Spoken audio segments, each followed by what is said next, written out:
হায় রে, বাইরে যে গরম পড়ছে তার মধ্যেই কাঁচা আমের ভর্তা।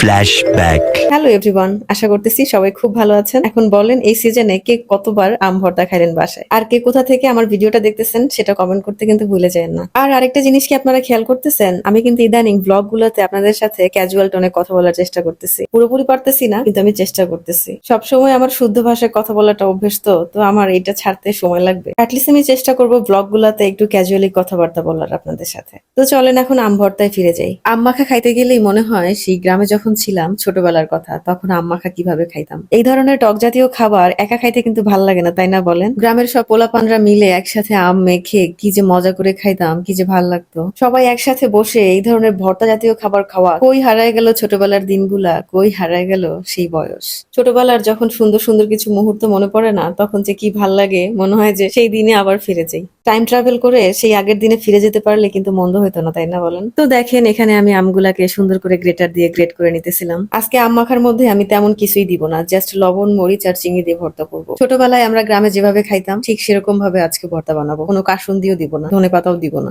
খুব সিম্পলি আমি আজকে আম মাখাটা করে ফেলবো। তো দেখেন এখানে আমি লবণ, তারপরে মরিচের গুঁড়া আর চিনি মিক্স করে দিলাম। এই যে চিলি ফ্লেক্সটা দেখতেছেন, এই চিলি ফ্লেক্সটা আমি বানায় রাখছি শুধুমাত্র এটা সেটা ভর্তা খাওয়ার জন্য। ধরেন আম ভর্তা, আমরা ভর্তা, যা যা ভর্তা আছে আর কি। তো দেখেন ফাইনালি আমার আম ভর্তাটা রেডি, আমি খেতেও বসে গেছি। আর এখন ভিডিও এডিট করার সময় আমার আবারও আম ভর্তা খাওয়ার জন্য লোভ লাগতেছে। আর এই আমগুলো আম্মু গ্রাম থেকে আমার জন্য নিয়ে আসছে, নিজেদের বাড়ির গাছের আম। তো আজকের মতো ভিডিওটা এখানেই শেষ করতেছি, দেখা হচ্ছে নেক্সট ভিডিওতে, বাই।